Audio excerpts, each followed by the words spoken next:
కలిసికట్టుకుండాలి, వాక్యంతో కలిసి ఉండాలి. క్రైస్తవులంతా భూమిని తొలగించలు చేయాలి. కలిసికట్టుకుండాలి, వాక్యంతో కలిసి ఉండాలి. క్రైస్తవులంతా భూమిని తొలగించలు చేయాలి.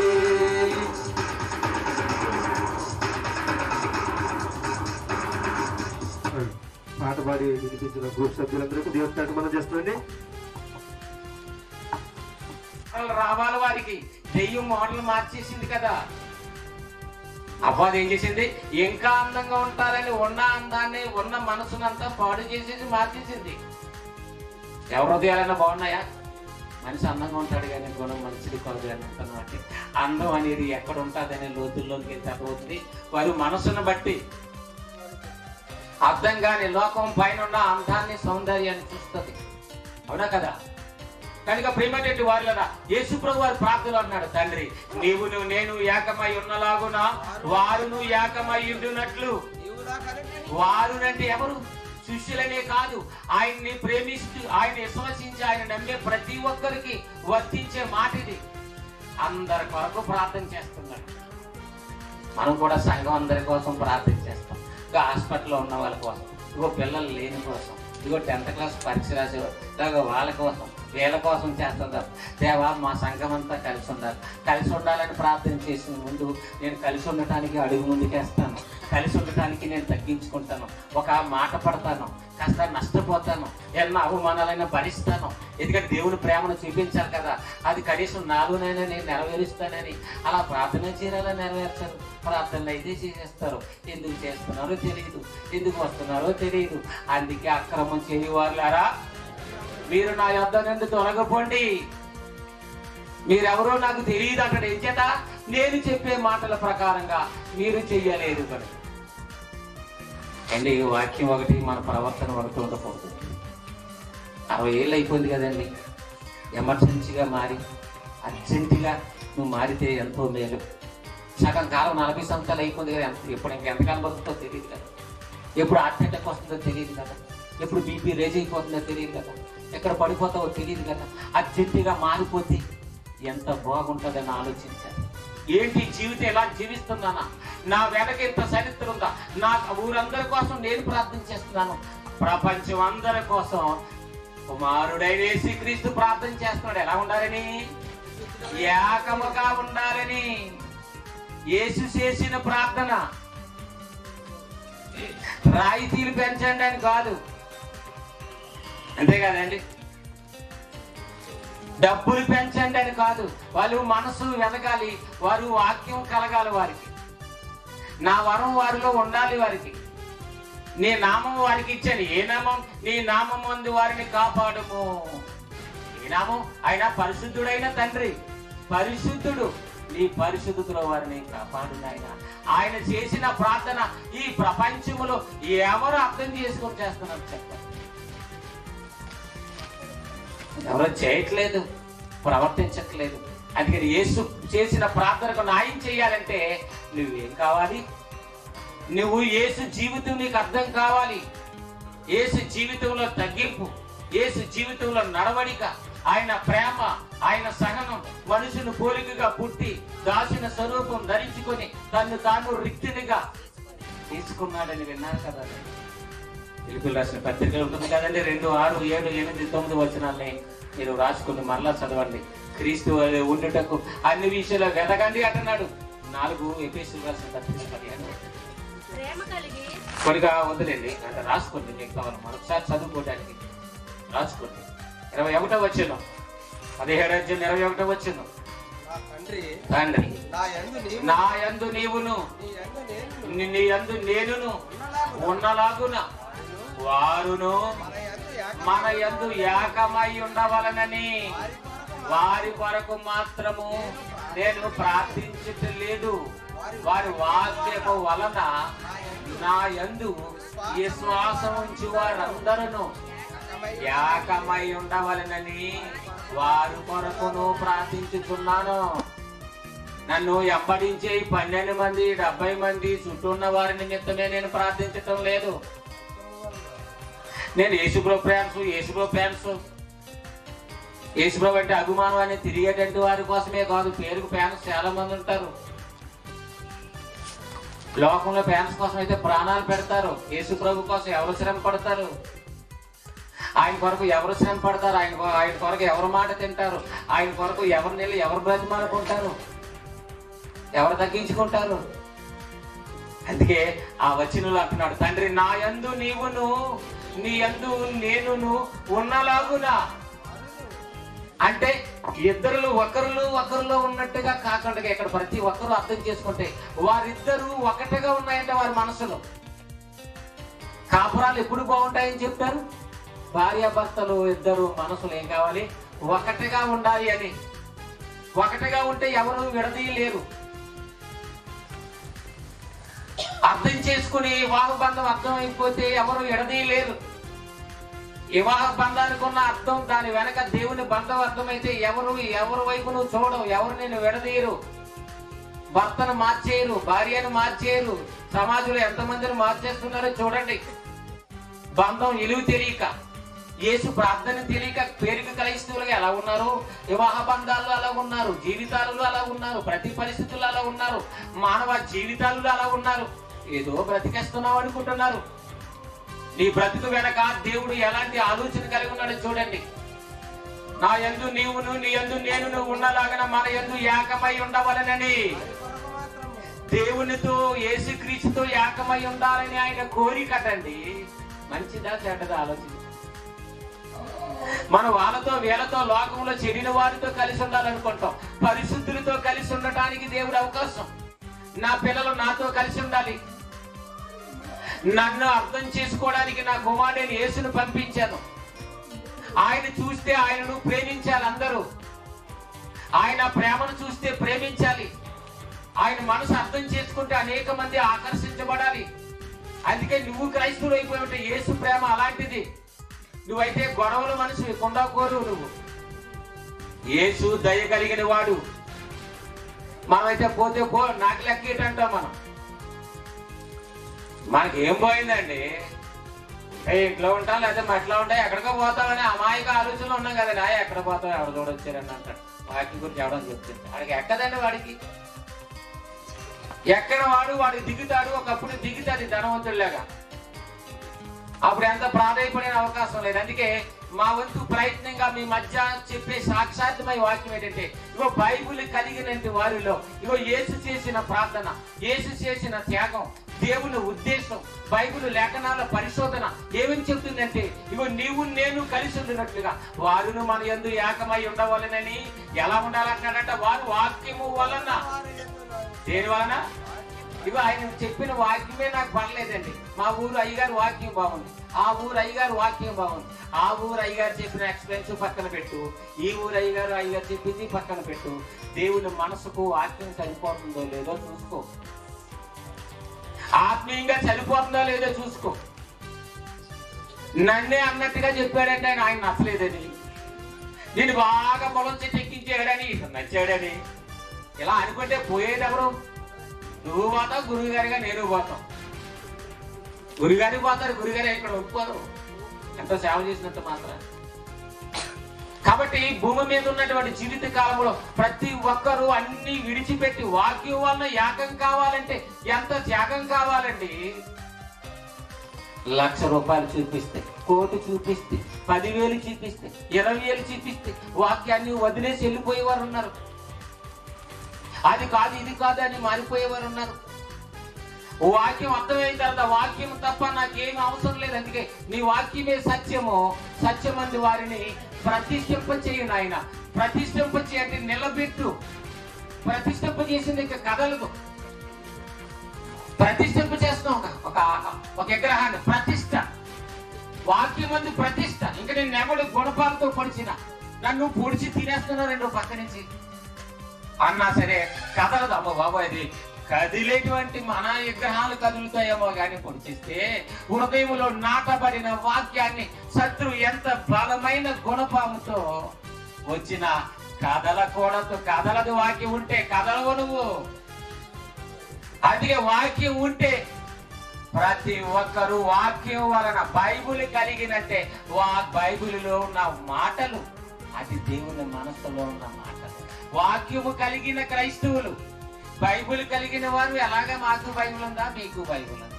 మీకు రోమన్ కేథలిక్ బైబిలా, మాది మెథడిస్ట్ బైబిల్, మాది లూథరన్ బైబిలా, మీద బైబిల్, అది మీది ఆ సంఘమా, మాది ఈస్ట్. సంఘాలు బైబిళ్ళు రకరకాలుగా ఉంటాయి, వెర్షన్స్. ఎవరు గొప్పతనాన్ని వారిని చాటుకోవటానికి దేవుని దిగజారుస్తున్నావే. దేవుని ఆలోచన గండి కొట్టడానికి సాతాను ఏజెంట్గా బయలుదేరామా మనం? దేవుని గురించి ప్రచురపరచాలి.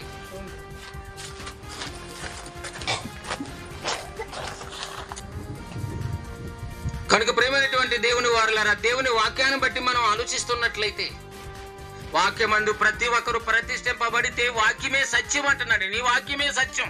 మరి ఏది సత్యం కాదంటే ప్రపంచంలో ఏదున్నా సరే అది సత్యానికి సరిపోదు, ఒరిజినల్ కాదవి. సత్యము దేవునిలో ఉంది. అందుకే మానవ జన్మ కారణం దేవునిలో ఉంది. నువ్వు బ్రతకవలసిన కాలం దేవునిలో ఉంది. నువ్వు తిరిగి వెళ్ళవలసినటువంటి ప్రయాణం దేవునిలో ఉంది. నువ్వు ఉండవలసినటువంటి సమయం దేవునిలో ఉంది. నువ్వు బ్రతకవలసిన బ్రతుకు దేవునిలో ఉంది. అన్నీ దేవునిలోనే ఉన్నాయండి. 60 సంవత్సరాల కాలంలో మోసపోక నువ్వు భార్యను చూసి, సమాజాన్ని చూసి, ఉద్యోగం చూసి, మరి అధికారాన్ని చూసి, రాజకీయ ఏది కూడా నీకు శాశ్వతం కాదు. ఆయన వాక్యం నిన్ను తండ్రితో ఏకం చేస్తుంది. ఎందుకు ఏకం కావాలని కోరిక ఆయనకి? లోకాలను కలిగించిన తండ్రి ఏకం కావాలి. అందుకే దేవుణ్ణి పరదేశ్ అనే సబ్జెక్టు టైటిల్ ప్రసంగంలో మీకు చెబుతున్నాం. 2024లో నుంచి చెప్తున్నాం ఆ ప్రసంగంలో. దేవుని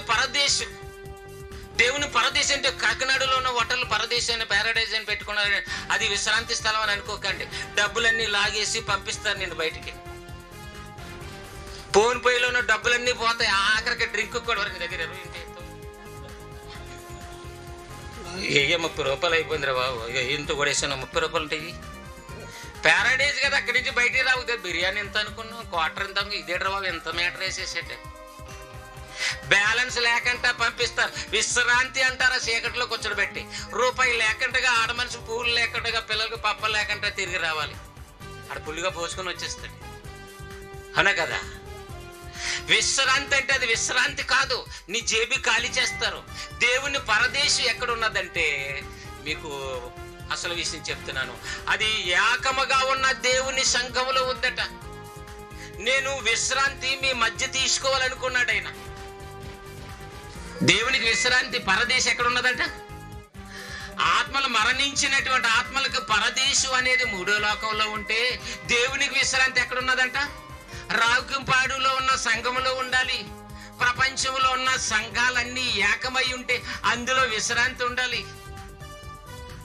నీ సంఘాన్ని చూస్తే, మా సంఘాన్ని చూస్తే, నీ బ్రతుకుని చూస్తే దేవుడు హ్యాపీగా ఉన్నాడని మీరు అనుకోగలరా? ఏదమ్మా మా ఇయ్యంకుడేడమ్మా అంటే లేడన్న గారు రాసేటి కింద కూర్చున్నాడు అంటాం. ఇంటికాడ ఉంటే పొరపాడైపోయి గారి చెట్టు కింద కూర్చుంటాడు. అక్కడ పని పాట లేకపోతే అక్కడ కూర్చుంటాడు బాబు. మరి అంతకుముందు బాగా తిరిగేవాడు బండి మీద కూడా మాడ. ఇప్పుడు దూరంగా ఉన్నాడంటే బుర్ర పాడైపోతుంది. మనశ్శాంతి లేదు, ఇంటి దగ్గర సమస్యలు. మనశ్శాంతి నీ భార్య దగ్గరే లేదు, కన్న పిల్లల దగ్గరే మనశ్శాంతి లేదు. ఉందా? మరి సంఘములో మనశ్శాంతి దొరకాలన్నాడంటే ఏంటంటే ఆశ, దోశ, అప్పడం అంటే ఎలాగైనా నెరవేర్చుకుంటాడు ఆయన. అందుకే గొంతు చించి చెప్పండి, ఎవరైనా నా కొరకు నివాసంగా మారుతారు. ఎవరైనా మారుతారు. నిజంగా ఎంత దేవుని ఆశ ఏంటండి, ఇది జరుగుతుందా అన్నట్టుగా అనుకుంటాం. చాలండి, ఊరికి ఒకరుగా ఇద్దరుగా ఉన్న వాళ్ళు నడిస్తే పుట్టబోయే తరాలు వారు బాగుపడతారు. నువ్వు ఇలాగా దేవుని కొరకు ఏకం కలిగి, ఇగో దేవుడు మనతో ఉండాలంటే మన హృదయాన్ని చూస్తే ఆయనకు సంతోషం కలగాలి. మనం అడిగేస్తే సంతోషం కలగాలి. మనం మాట్లాడితే సంతోషం కలగాలి. మనం బ్రతికితే సంతోషం కలగాలి. మనం కాపురం చేస్తున్నామంటే ఆయనకి సంతోషం కలగాలి. ఆయనకి సంతోషం కలిగించేలా ఉండాలంటే బైబిల్ నువ్వులో ఉన్న వాక్యం నీలో కలిగి ఉండాలి. కలిగుండి అందరూ ఆ తండ్రి మాటల్లో ఉంటే ఆయనకి సంతోషం కలుగుతుంది. విశ్రాంతి తీసుకుంటాడంటే ఎక్కడా? దేవుని పరదేశు అనగా ఎవరు వచ్చేసరికి, లాస్ట్కి వచ్చేసరికి ఎక్కడ ఉంటుందంటే సంఘములో.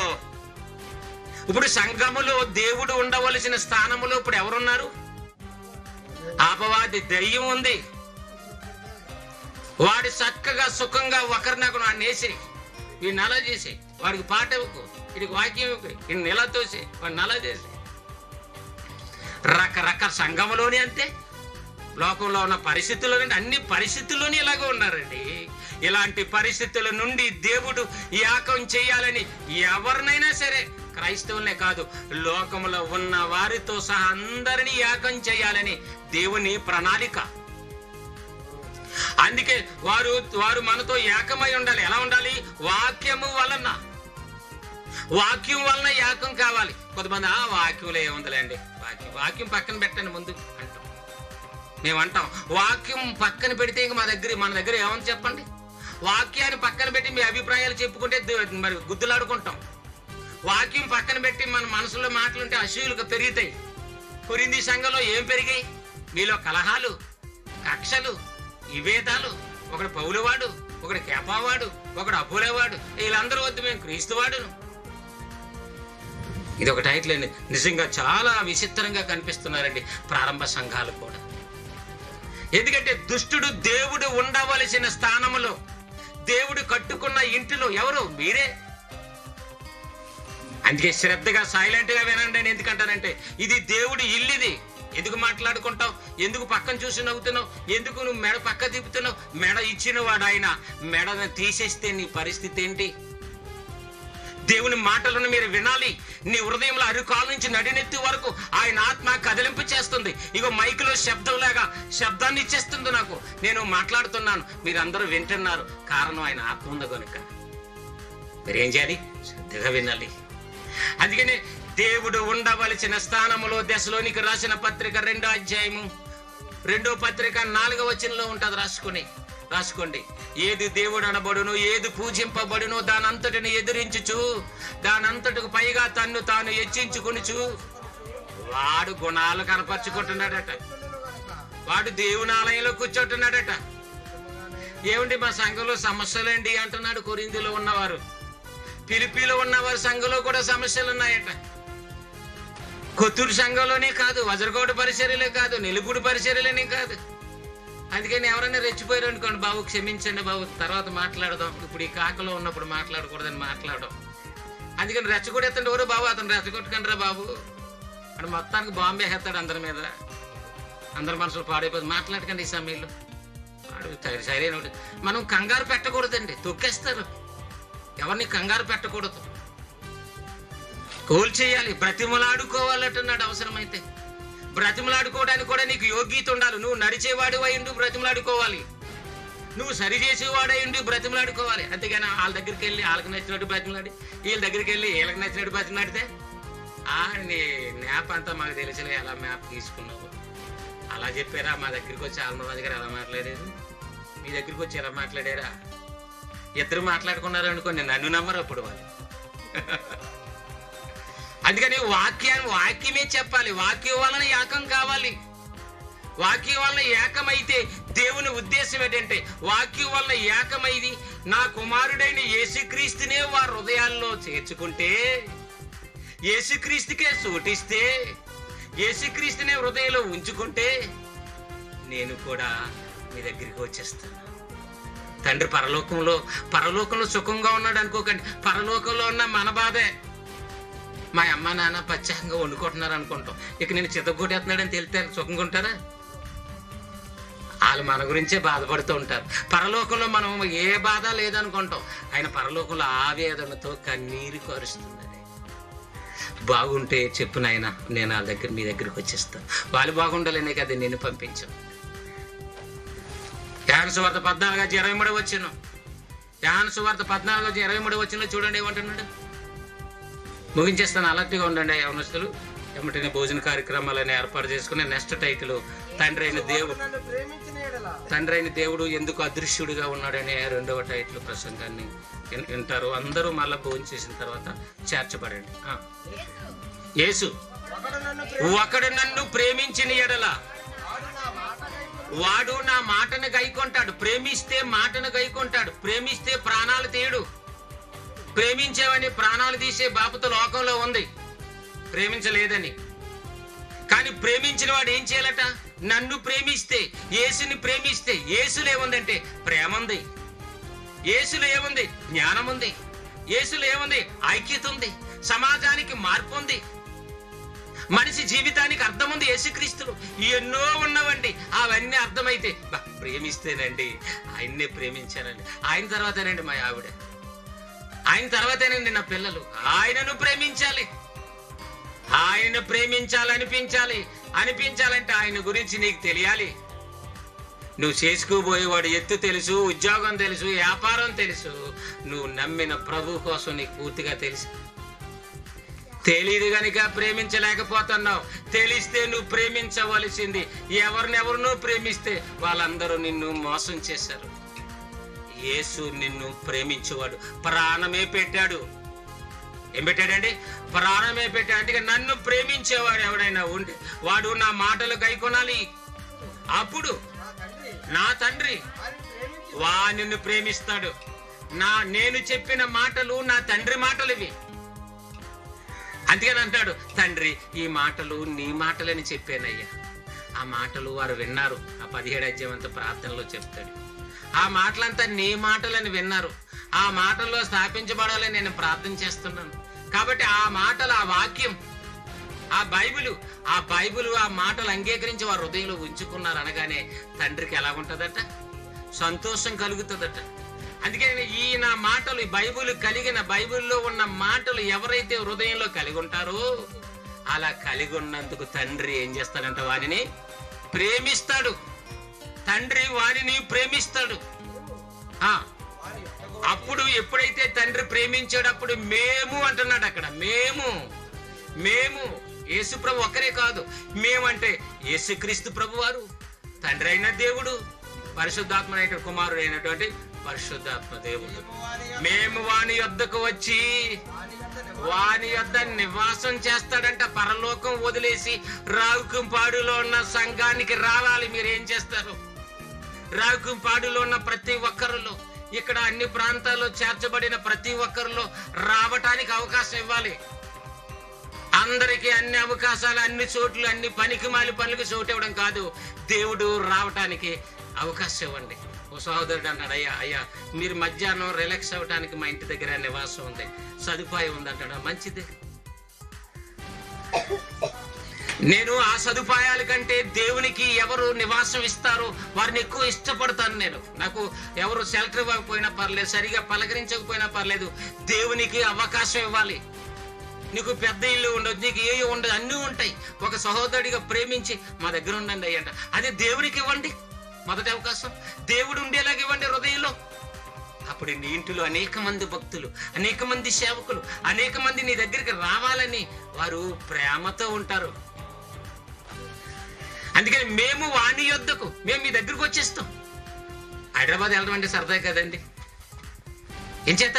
మారుమూల ప్రాంతంలో ఉన్నాం కాబట్టి. మరి పరలోకం నుండి భూమి మీద ఉన్న సంఘంలో రావడానికి ఏంటి సరదా అంటే, నా పిల్లలు అక్కడ ఉన్నారండి, రాగుంపాడులో నా పిల్లలు ఉన్నారు, కొత్తూరులో మా చుట్టాలు ఉన్నారు, రాగుంపాడులో ఉన్న వాళ్ళు క్రైస్తవులు మా చుట్టాలు కదా. చెప్పండి, రావచ్చా రాకూడదా? మీరు రాకూడదా మా దగ్గరికి? మీరు మా దగ్గరికి రావచ్చు. మీరు మా దగ్గరికి వచ్చి పూట వాక్యం చెప్పవచ్చు. మీరు మాతో ఒకనాడు వచ్చి కలిసి ఉండొచ్చు, ఎప్పుడైనా కలిసి ఉండొచ్చు, ఎప్పుడైనా రావచ్చు, ఎవరైనా రావచ్చు. ఎవరినైనా మా దగ్గర తీసుకురండి. పిల్లలు, యవనస్తులు అందరికీ చెప్తున్నాను, ఎవరినైనా మన దగ్గరికి రావటానికి ప్రోత్సహించండి. కలిసి దేవుని పనులు మనం చేద్దాం. స్వార్థంతో చేసి అందరినీ ఎడగొట్టి చెడగొట్టి దేవునికి అవమానం కలిగించే బదులు దేవునికి మహిమ కలిగే పని చేస్తే భూమి మీద మన జన్మకు సార్థకత ఉంటుంది.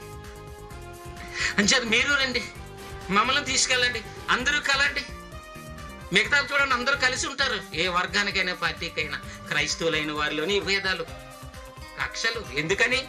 బైబిల్ కలిగిన క్రైస్తవులు ఏకం కావట్లేదంటే బైబిల్ వారిలో, వాక్యం వారిలో కలగలేదు, వాక్యం వారికి అందలేదు, వాక్యం వారు స్వీకరించట్లేదు.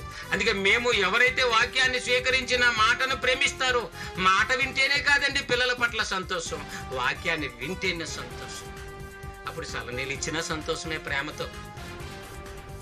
రుచైన మసాలాతో పెట్టవలసిన అవసరం లేదు. నీకున్న కాడికి ఆ చల్లటి నీళ్ళే, అవి ఇచ్చినా సంతోషపడతావు. ఎందుచేత? నీ స్థాయా నేను అదే తింటానండి, నేను అదే తింటానని అనవు నువ్వు. ప్రేమను చూడాలి. ఏం చూడాలి?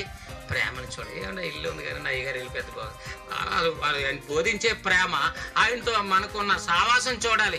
అయ్యగారు వెళ్ళిపోయేది ఎవరు నిలవాలా? ఏమి వెళ్ళండి, వెళ్ళిని చూసి కాదు, హృదయాన్ని చూడాలి, నువ్వు మనసుని చూడాలి. అలా ఉండాలి మీ మనసును ఎవరెవరికి ఇచ్చేకండి, పరాయి వారికి ఇచ్చేకండి, దుష్టుడికి ఇచ్చేకండి, విరోధికి ఇచ్చేకండి, విరోధాలకి హృదయాన్ని ఇవ్వకండి, విరోధమైన భావాలు హృదయంలో రాసుకోకండి. దేవుని వాక్యాన్ని రాసుకోండి. రాసుకుంటే దేవుని మనసులో మాట, చివరి మాట చెప్పి నేను ముగించేస్తాను.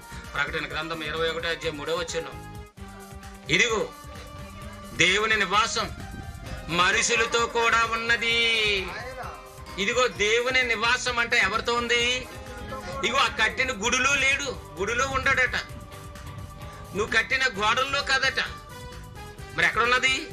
ఇదిగో దేవుని నివాసం అట, మనుషులతో ఉన్నది కాదండి. మేము 10 మంది విడిపోయి ఉందాం అనుకుంటున్నాం. మేము విడిపోయి ప్రార్థన చేసు, విడిపోయిన వారితో ఉంటాడు ఆయన. విడిపోయే మనసు కలిగినంటి వారికి వాక్యం అర్థమైందా? మనుషులతో అంటున్నాడు, మనిషితో కాదు. చాలా మంది తెలియక ఏమనుకుంటారంటే, ఎవరు ఏమనుకున్నానండి, నా హృదయంలోనండి దేవుడు ఉన్నాడండి. ఎవరు ఏమనుకున్నారంటే హృదయంలో దేవుడు ఉన్నాడట. ఎంత అమాయకమైన మాట చూడండి. ఎవరు ఏమీ అనుకోకని స్థితిలో ఉండాలి, మనక్షాక్షి ఉండాలి. మనుషులతో ఉంటాడంట ఆయన, మనిషితో కాదు. నేను ఒక్కరిని ప్రార్థన చేసుకోగలనండి, నేను మైకెట్టి వాక్యం చెప్పగలను, నాకు చేత కదా ఏంటి? ఇలాంటి ఆలోచన సమాజంలో ఏం చేత దేవుడేమో ఏకం కావాలనుకుంటున్నాడు, అపవాది విడగొట్టాలనుకుంటున్నాడు. ఎవరికి ఏజెంట్ల వేలు? ఎవరి తరపున ఉన్నా ఎవరి తరపున చెయ్యి అంటున్నావు? ఆలోచిస్తే ప్రతి ఒక్కరు అర్థం చేసుకోవాలి. అంచేది ఇదిగో దేవుని నివాసం ఎవరితో ఉన్నదంట? మనుషులతో ఉన్నదంటే మనుషులు కలిసి ఉండాలి. మనుషులతో కూడా ఉన్నది. ఆయన వారితో కాపరముండును, వారు ఆయన ప్రజలయ్యుందరు. ఆయన ఏం చేస్తాడంట? వారితో వస్తాడట, వారి మధ్య నివాసం చేస్తాడట, మీ మధ్య వచ్చేస్తారు. అంచేత ఎక్కడున్నా సరే మనం పిల్లల దగ్గరికి వెళితే కాస్త ప్రశాంతంగా ఉంటుంది. మనం పిల్లల దగ్గరికి వెళితే మనం అక్కడెక్కడ తిరగడం కంటే పిల్లలు ఇంటికి వెళ్ళిపోయి 4 రోజులు ఉండి వచ్చేవండి. పిల్లల దగ్గరికి వెళితే ఆనందం. ఆ పిల్లల బ్రతుకు బాగుంటే ఆనందం, బాగోపోతే ఇలాగెళ్ళి అలా చూసి ఇటుని దాటి మీద వెళ్ళి అటుని మళ్ళీ 3 గంటలు. ఏదో మరి అమ్మాయి దగ్గరికి వెళ్ళి 10 రోజులు ఉంటానన్నావు, ఏముంటాలో వెళ్తే అక్కడ ఉండాలని అనిపించలేదు. అల్లుడి పరిస్థితి బాగోలేదు, పిల్లల పరిస్థితి బాగోలేదు, నేను అక్కడ ఉండాలని అనిపించింది. మరి బాగుంటే ఉంది వాడి, బాగుంటే ఉండాలని అనిపిస్తే నువ్వు ఉంటావు. నీ పిల్లల దగ్గరికి వెళ్ళి ఉండాలనిపించాలి. అలా అనిపించాలంటే వారిలో మంచి క్రమశిక్షణతో కూడిన జీవితం ఉండాలి. అంచేత మనుషులతో కూడా దేవుని నివాసం అంటే దేవుడు మన మధ్య ఉండాలని ఇక వాక్యం వాళ్ళందరూ ఏకంగా ఉండండి. యేసు చేసిన ప్రార్థనకు న్యాయంగా బ్రతకండి. అన్నం కావాలో బట్టలు కావాలో న్యాయం కావాలని అది కాదు. అది చేస్తే చేసుకోండి, అసలైన న్యాయం ఇది చెయ్యండి. ఇది చేస్తే అన్నం కోసం బట్టల కోసం జాండు పట్ట కోసం కోటి విద్యలను చేసి కోటి మందిని మోసం చెయ్యవు నువ్వు. యేసు చేసిన ప్రార్థనకి ఏం చేయాలి? న్యాయం చేయాలి. కొంచెం మీకు అర్థమైంది అని అనుకుంటున్నాను. ప్రార్థన చేసుకుందామండి. మధ్యాహ్నం ప్రసంగంలో మరిన్ని విషయాలు విందాం.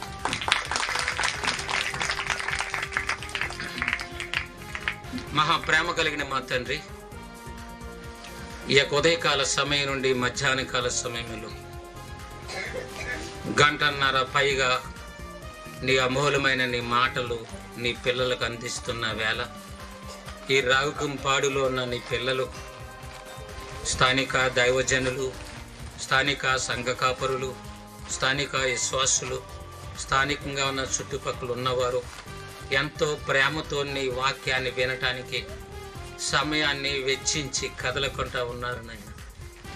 ఎత్తబడిన వాక్యము వారి హృదయములో భద్రపరచబడి ఏదో అలా చెబుతారులే అని దుష్టుడికి అవకాశం ఇస్తే వాక్యమనే విత్తనాన్ని వెతికిపోతాడు. ఇక ఎత్తబడిన వాక్యాన్ని మరలా రిపీట్ చేసుకొని మరలా కూడుకున్నప్పుడు ఏటో అలా చెబుతారనుకుంటే అపవాది ప్రతి విత్తనాన్ని ప్రతి వాక్యాన్ని ఇగో పక్షి గింజలను మేసినట్టు మేసుకుంటూ వెళ్ళిపోయిందని అర్థం. ఎన్న వాక్యాన్ని నిష్ప్రయోజనం చేసుకోకుండా ఉండినట్లుగా సంఘానికి అధికారులకి అందరికీ సహాయం దయచేయండి. ఇలువైన నీ మనసులో ఉన్న మాటలు బలహీనుడైనటువంటి నా చేత ఇగో పరిచర్యలో ఉన్నటువంటి నీ పిల్లలందరూ ఈ కార్యక్రమాన్ని జరిగించాలని మరి ఎంతో వ్యయ ప్రయాసాలకు వచ్చి జత పనివారిగా ఈ కొన్ని మాటలు చెప్పటానికి దీని అంతట వెనక ప్రయాసం అంతా ఇదిగో ఇక్కడున్న సంఘములోను ఇగో బైబిల్ పరిశోధన కేంద్రము క్రీస్తు సంఘం వారు పిల్లలందరిలోనూ అందరూ రాత్రనక పగలనక వారు ప్రాంతాలను వదిలి వచ్చి పనిచేస్తున్నారు. వారు పనికి ప్రతిఫలాన్ని దయచేయండి. ఆ ప్రతిఫలమే హృదయంలో వాక్యం భద్రం పరుచుకొని ఇగో యేసు చేసిన ప్రార్థనకు న్యాయం చేయాలి. ఇగో దేవుని కోరిక ఇది, యేసుక్రీస్తు బోధలు ఇది, ఆయన నడవడికలు ఇది, ఆయన చేసిన ప్రార్థన ఇది, మనం నడుచుకోవాల్సిన విధానం ఇది అని అనేక విషయాలు విన్నాం కనుక ఎన్న వాక్య ప్రకారంగా ప్రవర్తించాలని ఆలోచన నీ పిల్లలందరికీ కలిగి ఉండేటువంటి భాగ్యం దయచేయండి. ఎన్న వాక్యాన్ని నిష్ప్రయోజనం కాక ప్రయోజనకరంగా ఉన్నట్లు ప్రతి ఒక్కరు చూసుకునే భాగ్యం దయచేయండి. ఇప్పుడు నీ పిల్లలు భోజనం చేసి మరలా 2వ తరగతిలో దేవుడు ఎందుకు, తండ్రి అయిన దేవుడు ఎందుకు కనిపించటం లేదు, ఎందుకు అదృశ్యుడిగా ఉండిపోయాడు అనే విషయాలను ఆలోచించటానికి, నీ పిల్లల మధ్య ఆ విషయాలను తెలియచేయటానికి పరిచర్యలో చేస్తున్న ఈ పనంతరికి నీ కృపను తోడుగా ఉంచండి. మరలా 2వ ప్రసంగానికి నీ పిల్లలందరూ ఆసక్తితో ఇలాంటి మాటలు ఈ రోజు తప్పితే మరలా రేపటి దినాన్ని మనకుండవు. అమూల్యమైన సమయం అని వినియోగపరచుకుని నీ కొరకు బ్రతకగలుగుటకు నీ సహాయం దయచేసి బలపరచండి. ఘనత, మహిమ, ప్రభావం మీరే పొందండి. ఆ ప్రభుని మీ యొక్క ప్రియకుమారుడైన యేసుక్రీస్తు వారి పేరట ఈ ప్రార్థనను సమర్పించుకుంటున్నాం మా తండ్రి. ఆమేన్. దయచేసి ఎవరు ఎక్కడికి కదిలి వెళ్ళిపోద్దండి. అందరూ భోజనం చేసి సొంత ఊరు కాదని మీ గృహాల దగ్గరికి వెళ్ళిపోకుండా ఇంకా అనేక మందిని తోడుకొని, రాని వారిని కూడా తోడుకొని